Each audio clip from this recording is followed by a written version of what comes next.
today's video we are aiming for Class D, but the journey was tough. But I was more confident than ever till I finally did it all today. Hello everybody, welcome back to another episode of Mazda MX-5 Cup, and today we're on the ride to Class D, and right now the third race already gone underway, and we didn't have a bad start to ourselves, which is pretty solid. All we have to do to keep out of any trouble as we join down the inside turn one, and unfortunately the car that had gone up the track, which is quite unfortunate, nothing to do with me. I took my line like perfectly, and I started taking more move, run through maybe about 2 times, got myself up into second place, and chaos had happened behind us, and that was unfortunate. But unfortunately another chaos happened right here, and can you imagine what my reaction was? My reaction, of course, was very angry because I've been forced up the track by number 8. I'd stopped because it was still tall to me, and that number 8 has forced a contact with the car that was shot at innocent, didn't do anything wrong. But that number 8, of course, didn't care. He just went ahead and caused a contact, and that was a very bad driving from number 8. I was being mature, thinking ahead. I'm going to take it easy, that is more important. So unfortunately, I pretty much plummeted down the line, but I was stuck in the line anyway. So all we could do is try and just basically go through the field, catch up, overtake, and try to get my revenge on number 8 in a good way, which is of course an overtake. But the car behind just went off and crashed into the wall. The number 11.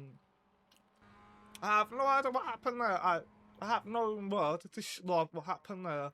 And we got 2 cars going off, and have a look in the top. It says, you crash, you mate, don't go to the racing line, idiot.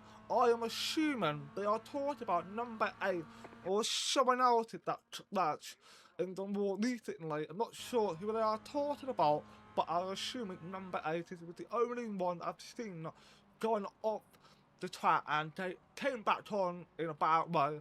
But as we continue on into lap right, we got a car that span on that was with number 1, was a very unfortunate mistake he made, and I almost did this that same thing, but I managed to save it, and we gone ahead and overtake the number 1, take another place, which is good. We're still doing a fantastic job catching up, and we got another car that went up the track, and at that point I panicked almost because it was coming back on, and I didn't know how we were going to get back on. But thankfully it didn't hit into me. I was like, I said, it just missed me going into the pit. So I was like, that's fine. We moved up back into P5.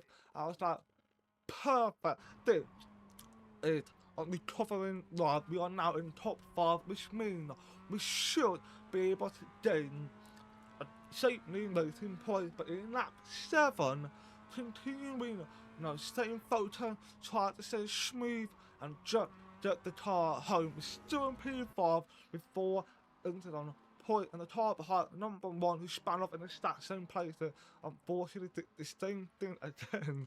Went off the track, but managed to avoid major contact with the wall and got back on. And that number 8, I'm still trying to chase after number 8, but unfortunately quick car, but he made his own mistake. And I was like, yes, perfect. I didn't know at the time, but watching it, I was happy. So we had to try and catch up, and by the time I got over the hill, I saw him, I was like, perfect, perfect, perfect. Now, my opportunity here as I went on the inside line and overtook the number 8. But how long can I hold on to this P4? And in theory, I should be able to do it. But again, we all know that I crack under pressure. That I try to stay calm, telling myself, Dan, you got this, you got this. So that is what I've been telling myself from now and all the way to the final lap, which is going to come up right now. We clocked the line, and we got the number 8 had a pretty good slipstream, and somehow had the pace to be able to start catching up. And I was like, how have you managed that? So we now try and just hold the position. If we have to force number 8 to make a mistake, we'll do it. We'll basically do what Michael Schumacher did in 1994, again, no, not 1995, isn't it? Again, Damon Hill, or 94, I forgot already. If I had to do that, I'll do it. If I should have made him P4, but that number 8, he's a lot quicker. He is a lot quicker than me, so I have to try and just so hard. I can see him in my mirror, so I keep looking up to make sure, and you can see the colour changer in the car. It's perfect timing. It seems like he now hunting after me, and I'm not happy with it. So now try and just be careful, but unfortunately, as we enter this braking zone going up the hill, we made a mistake going up the track and we got a cone stuck into my car, and that's of course going to affect your performance because you don't have proper air coming in quite effective to try and shake off that cone, but it seems like it's staying there forever. But the number 8 has managed to overtake her because I made a mistake, and that mistake is going to top at the P4. We now look back into P5, and I know the time, the relatively the standing had instead been top in P5, and I think that actually still in P5. I'm not quite sure.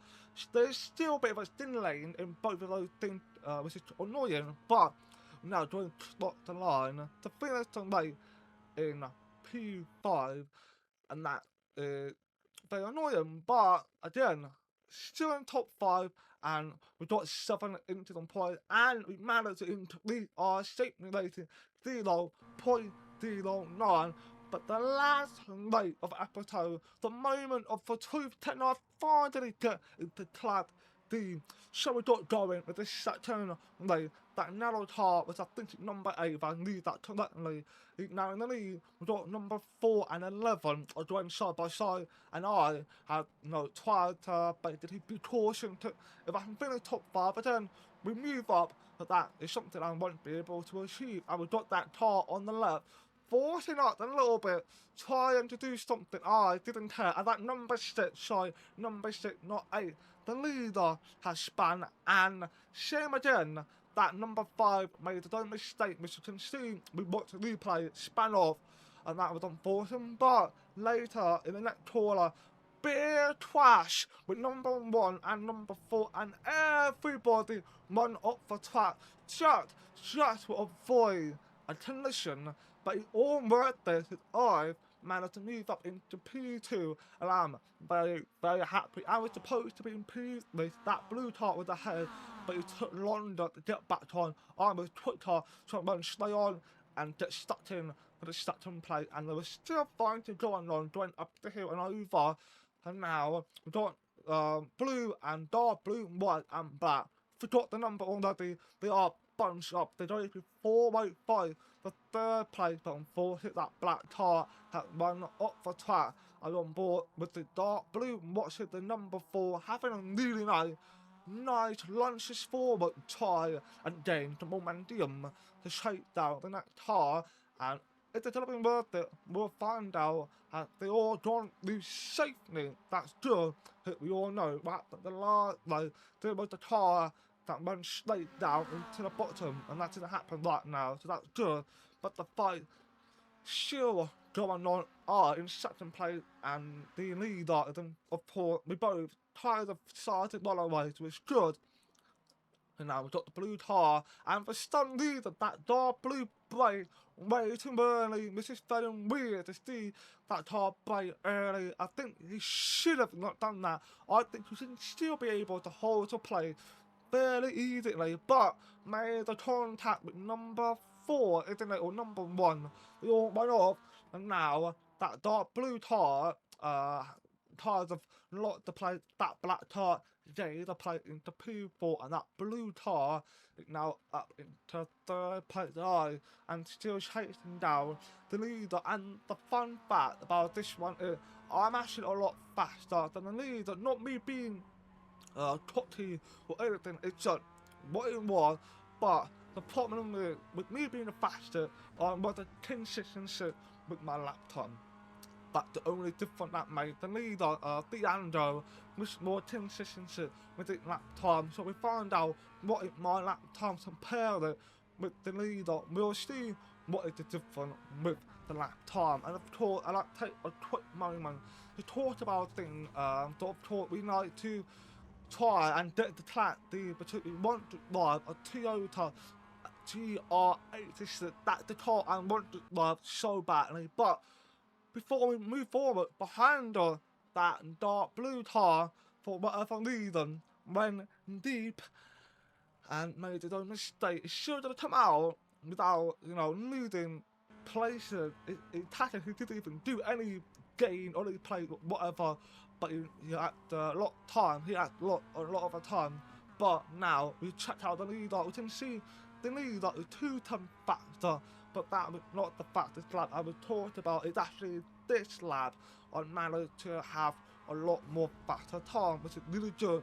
Because knowing that I can be quick and chase down the leader, I felt confident. I was like, yes, this is the moment, this is what I need. But behind us, number 1 has spun off and made a mistake and now lost another place that he was 3rd and that looked back to 4th, and that light blue car had moved back into 3rd. Alexander, I think that would be the name, which I hope I said it correctly.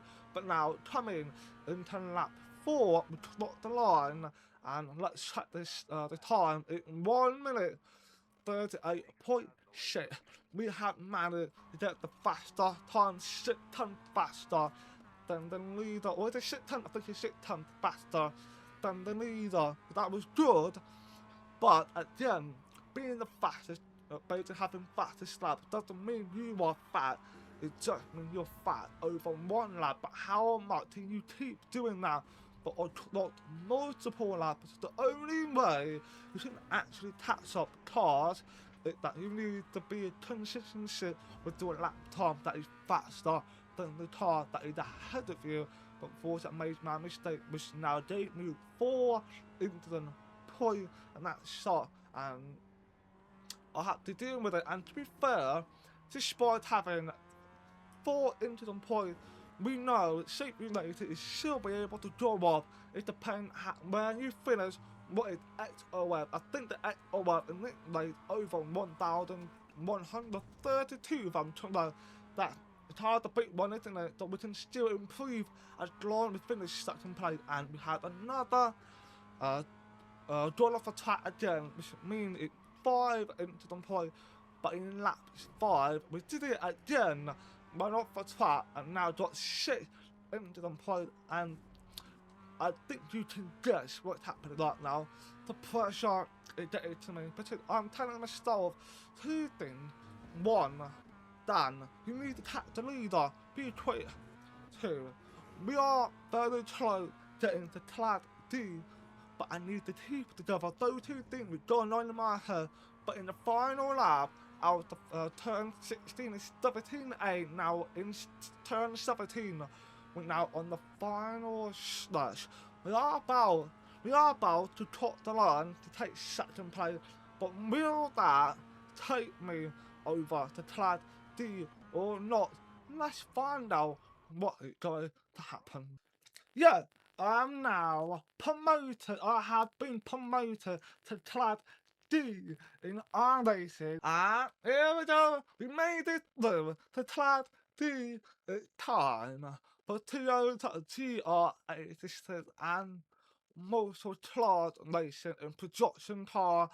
I cannot wait to get into it, but of course I'd like to quickly mention in this episode that this is going to be the last one until after Boxing Day. So by the time this comes out, we're on 23rd of December.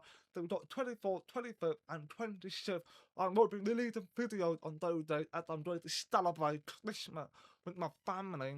And then on 27th, there will be the next one, which you will know when it comes out anyway.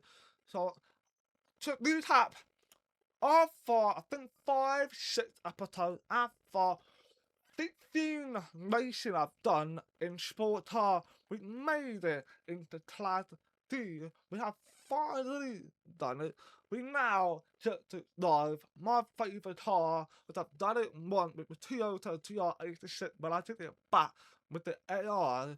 Now I get to do it for real in online. I cannot wait. So, thank you guys for coming on to this journey from Nutty to Class D, and now we get into that Class D to Class C. Let's see what we can do. So, thank you for watching. Please like and dislike my video. Do my very appreciate it, and peace out.